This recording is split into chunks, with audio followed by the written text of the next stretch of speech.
Queridos, nós estamos aí estudando, estamos no finalzinho, Campo da Batalha da Mente, Shalom para vocês, e eu espero que vocês aproveitem ao máximo. Nós estamos aí no finalzinho do livro, vamos orar. Querido Pai, em nome de Yeshua, nós colocamos esse tempo de estudo diante do Senhor, que a Tua Palavra nos mude, que os exemplos entrem no nosso espírito, no nosso coração, para que nós vejamos o melhor do Senhor na terra dos viventes, fazendo o melhor para Ti. É o que eu te peço, fala com cada vida, toca esses corações, em nome de Yeshua, nosso Mashiach, que assim seja, assim seja. Vamos lá, queridos, a verdade no íntimo. Compadece-te de mim, ó Eterno, segundo a Tua benignidade e segundo a multidão das Tuas misericórdias e amável bondade.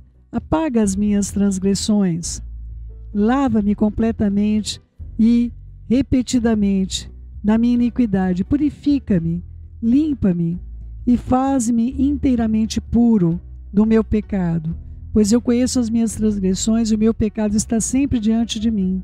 Pequei contra ti somente eu fiz o que é mal perante os teus olhos, de maneira que serás tido por justo no teu falar e puro no teu julgar.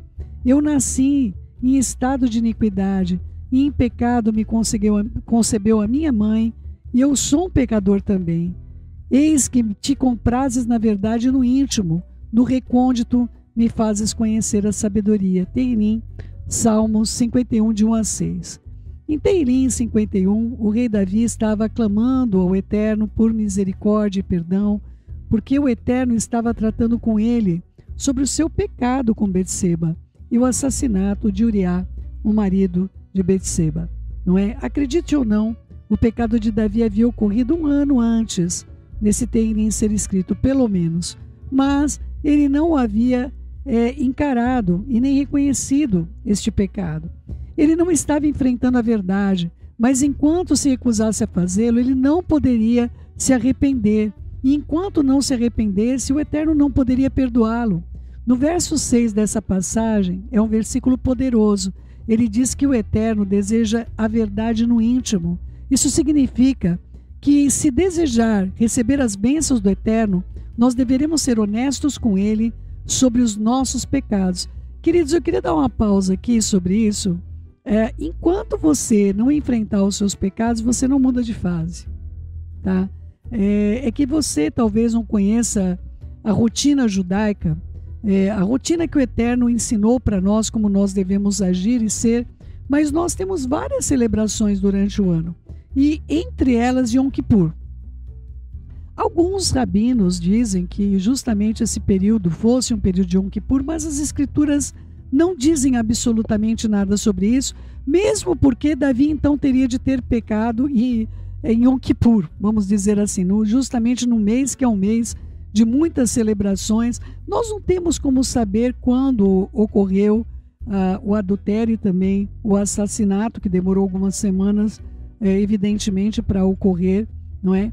E quando trata acerca dessas questões, também há muitas disparidades, porque, por exemplo, nós estamos tratando de 1 ano da concepção da criança, ou nós estamos tratando de 1 ano do assassinato de Uriá, porque a concepção da criança, até a mulher descobrir que ela estava grávida, pelo menos no mínimo uns 2 meses, vamos dizer aí, e depois nós temos ainda aquelas semanas que Davi trouxe Uriá, depois ele trouxe novamente Uriá e a criança se desenvolvendo no ventre de Betseba, Betsheba. E aí aconteceu o assassinato então. Então, decorrido 1 ano, aonde é que eu estou tratando desse decorrido 1 ano dentro das Escrituras? Eu estou tratando do decorrido 1 ano daquele período onde Betsheba, onde houve o adultério em si, ou estou decorrido 1 ano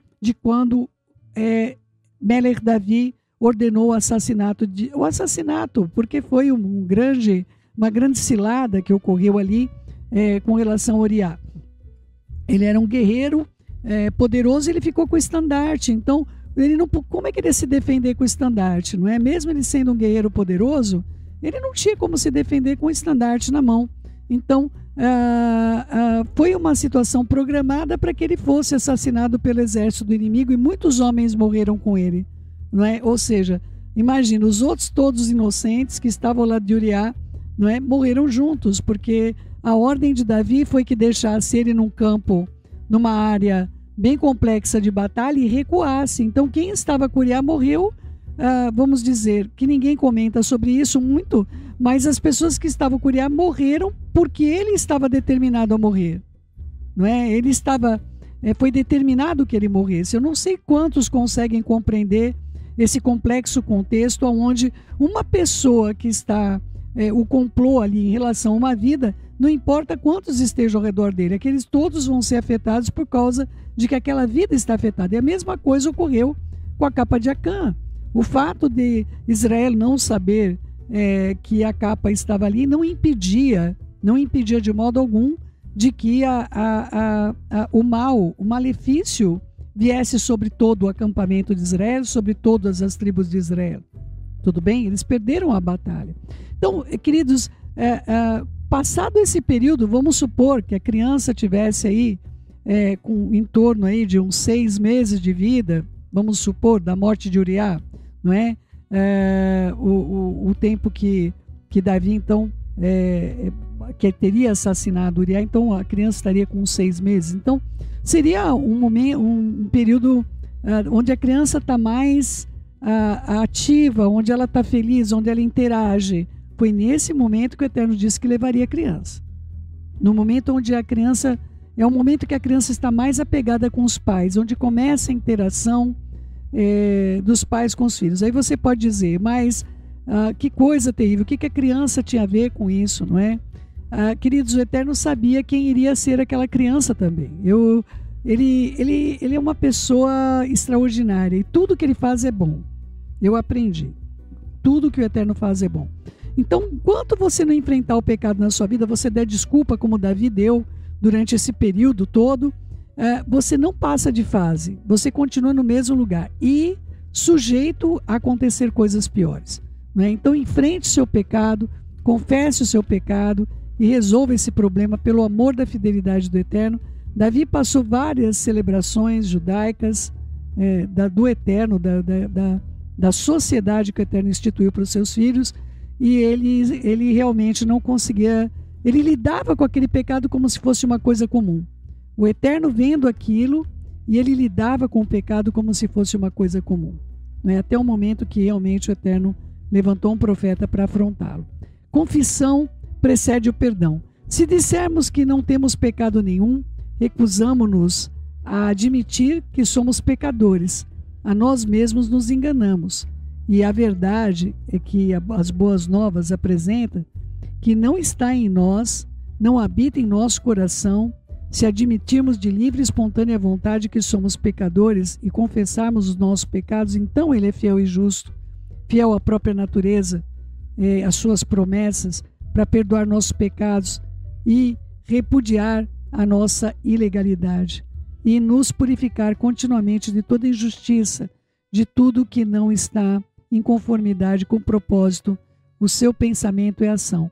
Mas se nós dissermos, alegarmos que nós não temos cometido pecado algum, então nós contradizemos a própria palavra do Eterno e fazemos o Eterno mentiroso, e a sua palavra não está em nós, e a mensagem devida das boas novas não está em nossos corações. Uma versão amplificada de 1 Yohanan, 1 João 1, de 8 a 10.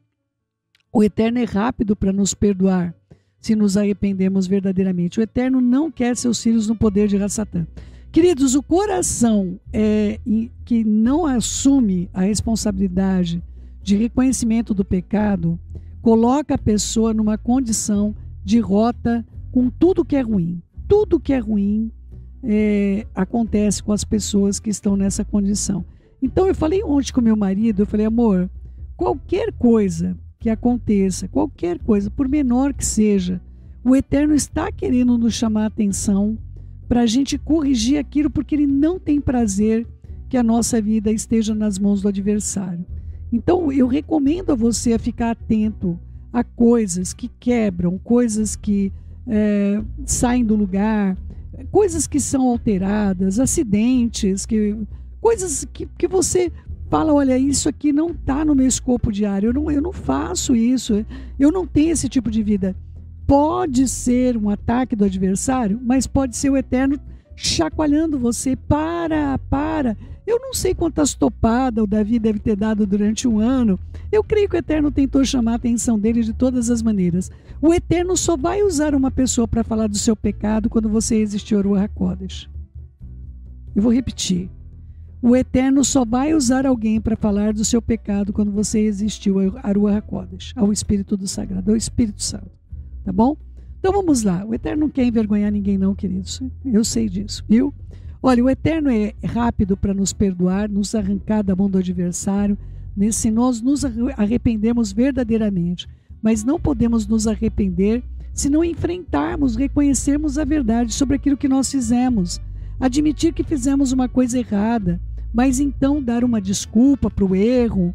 Isso não é a maneira do Eterno de enfrentar a verdade. Naturalmente nós queremos nos justificar as nossas ações, mas as Escrituras dizem que a nossa justificação encontra-se somente em Yeshua, o Messias, como está escrito em Romanos 3, 20 e 24.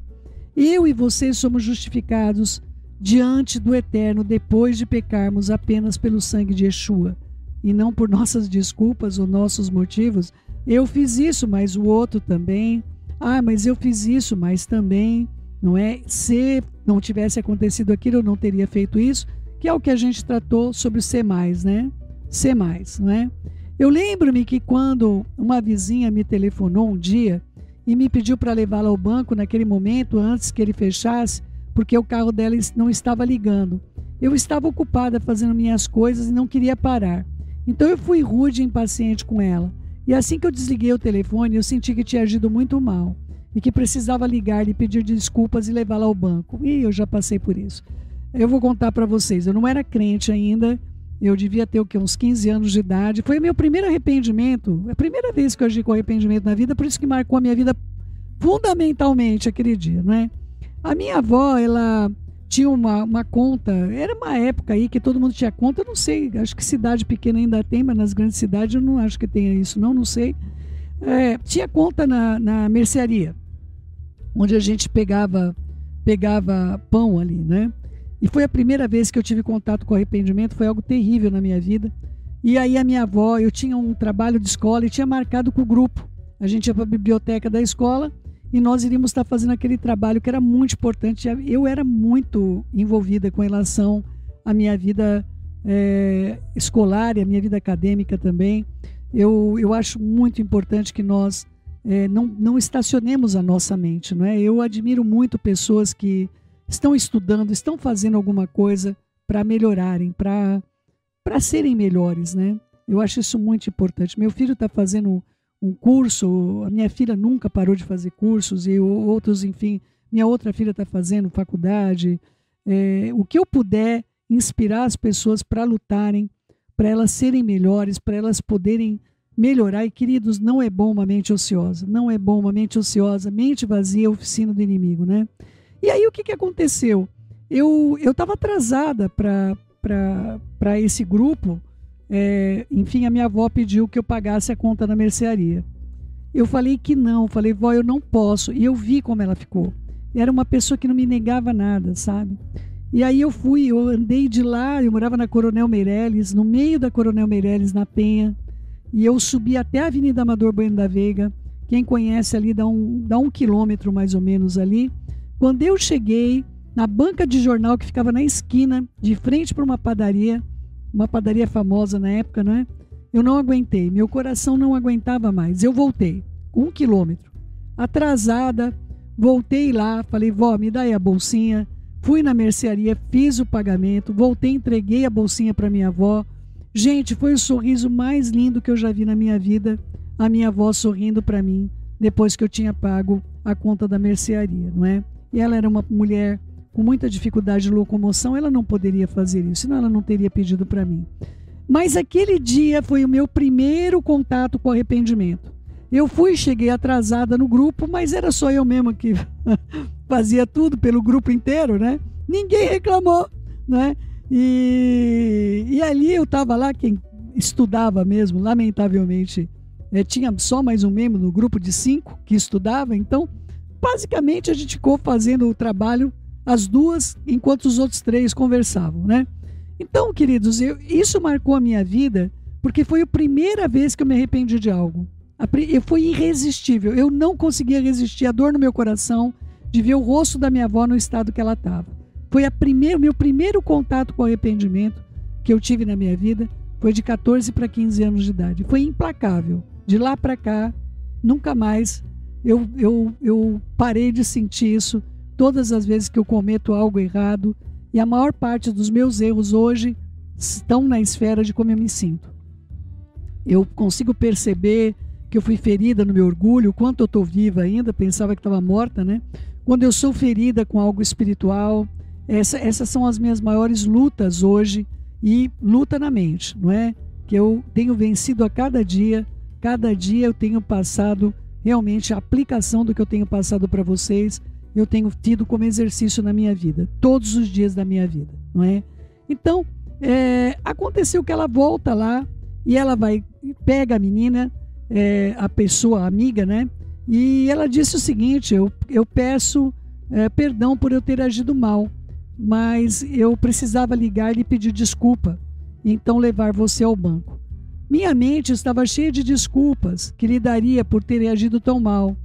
Eu não estava me sentindo bem, eu estava preocupada, eu mesma estava tendo um dia difícil, mas lá no meu espírito eu podia perceber a Ruach HaKodesh, o Espírito do Sagrado, me dizendo para não dar nenhuma desculpa. Eu apenas lhe telefonei, a ordem da Ruach HaKodesh, do Espírito do Eterno, dizendo: apenas ligue, diga que você estava errada e ponto final. Não diga além de. Eu estava errada e não há desculpas para a forma que me comportei. Por favor, me perdoe e deixe-me levar você ao banco. Eu posso dizer-lhe que foi fácil, que foi fácil fazer isso, mas não foi. A minha carne estava sendo cortada. Eu podia sentir essa coisinha correndo em volta da minha alma, desesperadamente, tentando encontrar um lugar para me esconder. Mas não há como se esconder da verdade, porque a verdade é luz. Queridos, quando você tiver um problema na sua vida, trate o problema pelo nome, não é? Fale com o nome o problema. Você não floreie quando você peca, não é? Eu trato os meus pecados, para falar a verdade, e se eu tiver pecado contra alguém, com uma intensidade maior do que eu trato os pecados dos outros. Eu ainda tenho de aprender a lidar com os meus pecados. Mas assim, se eu tiver pecado contra alguém, eu vou dizer: eu fui rude, eu fui mesquinha, eu fui infiel acerca disso. Eu não mudo o nome daquilo que eu fiz, daquilo que eu cometi. E é claro, algumas vezes eu vejo que as pessoas ficam um pouco constrangidas. Mas se eu não der o exemplo, o modelo daquilo que eu tenho na minha mente, no meu coração, que deva ser feito perante o meu Senhor, eu realmente não vou funcionar aqui com vocês em lugar nenhum. Eu não posso ter uma vida de hipocrisia. Eu tenho de viver corretamente a verdade que o Eterno tem me chamado para viver. Enfrentar o pecado, queridos, é algo que nós temos de fazer todos os dias. Mas nosso amor próprio, nosso amor pela nossa própria vida, ela floreia o nosso pecado. Sabe o defunto cheio de flores? É mais ou menos como eu vejo o pecado. As pessoas costumam colocar perfumes ao redor do seu pecado para ver se a podridão fede menos, não é? Queridos, defuntos não fedem menos, amados do meu coração. Se você tem pecado na sua vida, enfrente com muita veemência, sabendo que aquilo pode destruir a tua amizade com o Eterno. Não dê desculpas, não se defenda, não faça isso com você, não faça isso com o teu Elohim, não é? Outra coisa impressionante, o pecado em você, o defunto que você pode defender, pessoas espirituais sentem o seu mau cheiro. E até crianças podem sentir o seu mau cheiro, tá bom? É muito difícil uma criança ela conseguir, se é uma criança espiritual, é muito difícil uma criança não perceber quando alguém está em pecado. Quanto mais novinha, mais elas têm essa percepção, tá bom? Até elas quebrarem esse vínculo da pureza e aí elas passam a não perceber mais. Mas as crianças, as mais recém-nascidas, o pecado tem um cheiro específico, queridos, é um cheiro ruim. Como é que eu compartilharia o cheiro? É o mesmo cheiro, se você já teve a oportunidade, eu tive a oportunidade de lidar com muitas pessoas de rua, é o mesmo cheiro, é impressionante.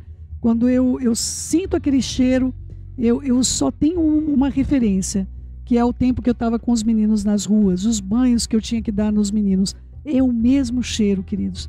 Queridos, o pecado fede, e a narina do Eterno sente isso continuamente. Que o Eterno te dê coragem para deixar que Ele lave você, não é? Que Ele lave o seu coração. A gente vai estar fazendo essa canção para as crianças em breve, para que elas enfrentem também o pecado, não é? Que o Eterno nos ajude, que a gente consiga realmente ser um marco na educação da vida dessas crianças nesse país, e nós sejamos, diante do Eterno, uma luz na sua vida, viu? Eu amo você com todo o coração. Shalom, meus queridos.